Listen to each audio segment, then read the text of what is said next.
Keep silent. After an engine bleed caused If a you stop want in to the countdown, That's engine bleed failing to reach the proper temperature in sync with the other 4 engines. It's a function of pressure. The team pressurized the tank just about 45 minutes ago. During engine bleed, we were unable to get the temperature on the 3rd engine, which is back right corner. We were unable to get the temperature across all 4 engines. So that engine number 3 is what they're currently troubleshooting. Engineers are asking for a little more time to get back with our launch director and go forward plan. Stand by for that.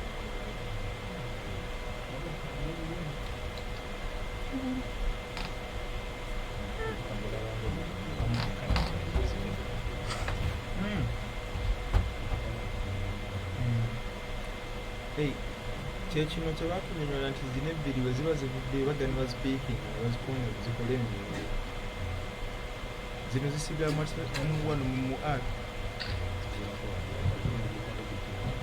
ziviirako awo waggulu wano omutwe we yafa kati kiri ekino ekyeyolekera mu bbanga naye nkoomako fine jjukira tulirayo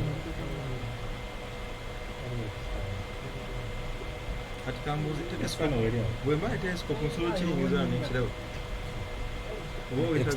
external you know one.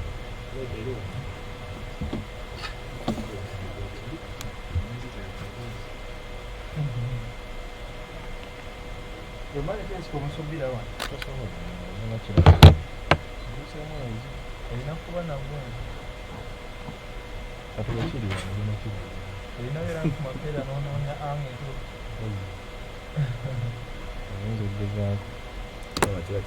kati bo kamera zazigasigala nga ziri kudina paka muwabweru oba kikoma That's a new typical camera.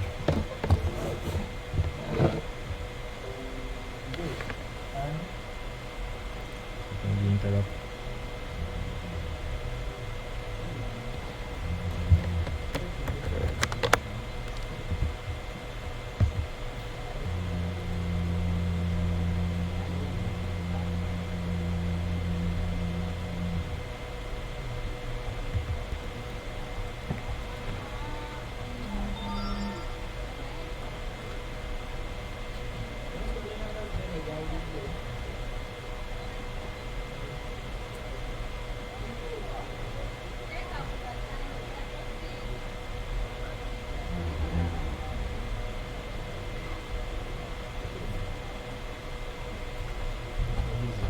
This is ARTEMIS Launch Control with an update on the previous issue. We're holding at T-minus 40 minutes. You may recall, if you've been with us for the past hour, that there was a line of ice that had formed on the inner tank on the exterior of the core stage where there is a flange. Engineers have taken a long look at that and have come up with a conclusion. They say that that ice formed along a line. That ice that formed is essentially air that's being chilled by the tank. It gets trapped inside of a crack in the foam, but not the actual tank. So ambient air is basically cryo-pumped into this crevice in the thermal protection system, which that butterscotch colored thermal protection that you see there is sprayed on. And especially at that scene where you see the inner tank between where it starts to go into a cone. In that area they've had trouble in the past where it's just a stress crack in the foam. And they know this because they can see the offset. If it were a structural crack, one side would be coming out farther than the other. They don't see that. So essentially to the untrained eye, it can look like a crack, but what it actually is, according to the engineers, is air is being sucked in, chilled, and then comes right back out of that foam as vapor. It appears like on the clock, but it would be at a point where where both stages were both tanks in both stages, so all 4 tanks were in stable replenish. So during the night we had some initial issues with the core stage liquid hydrogen fill, that pushed that back a little bit, and we had but what they did to make up for that was they started the second stage, the ICPS liquid hydrogen loading. They started that a little earlier in the sequence than the nominal plan. And so the idea would be, I think what they said, not yesterday, but the day before that, is when they get to the crewed missions, they'll need another couple of hours in the timeline, so they would be starting this whole propellant loading process 2 hours earlier than they did today. And that will give them enough time. Once all 4 tanks are in stable replenish, everybody's back behind a roadblock up until that point, just like with shuttle and I'm not sure about for Starliner, but certainly for shuttle, because that would be the point when they did it, where there's a support crew called the closeout crew that will go out to the pad and go up into the mobile launcher into the white room, and they will get the Orion crew module ready for the crew. So they'll go out first, and then the crew is obviously going to be getting suited up and ready to go, but then they will wait to get a call from the closeout crew. The closeout crew will coordinate with the launch director and the NASA test director, who's sort of orchestrating all of the activities on that. So closeout crew would call the launch team and say, we're ready for the crew, and then the crew would come. The crew would be driven out to the launch pad at that point.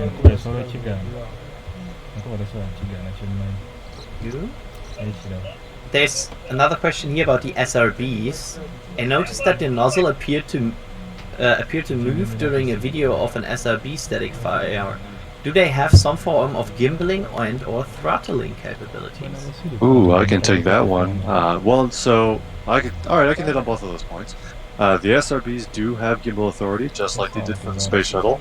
In fact, here on SLS especially, because they are farther from the center of mass of the vehicle, because they're on the outside, the sides of the rocket, and they are also much higher thrust than the...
asiri wanasi akirina buli sayidi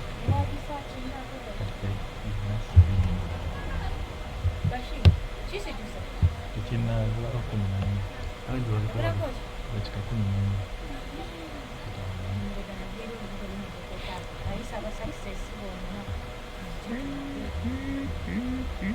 kaniremu kamera waliwo nti waliwo n'amazzi agayita waliwo omugga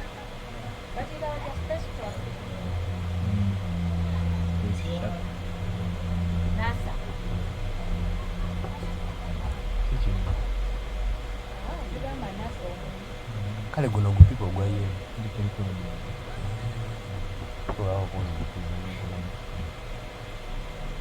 ekyayo kyonna kirimu mafuta twakomye kwana epipa tamu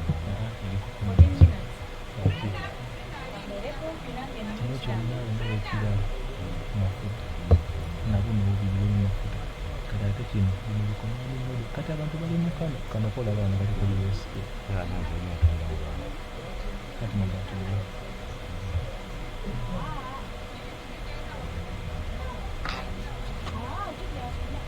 era akawunti ndawo zimu kati katidamu ekyakusa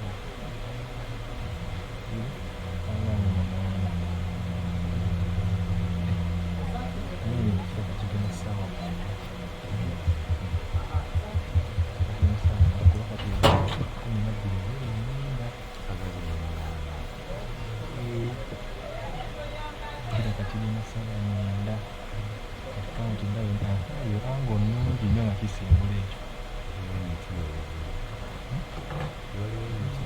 ekiba kisimba kyonna kibaka kumpi ekinyuma kiryawo amuyibaatebwa ekamera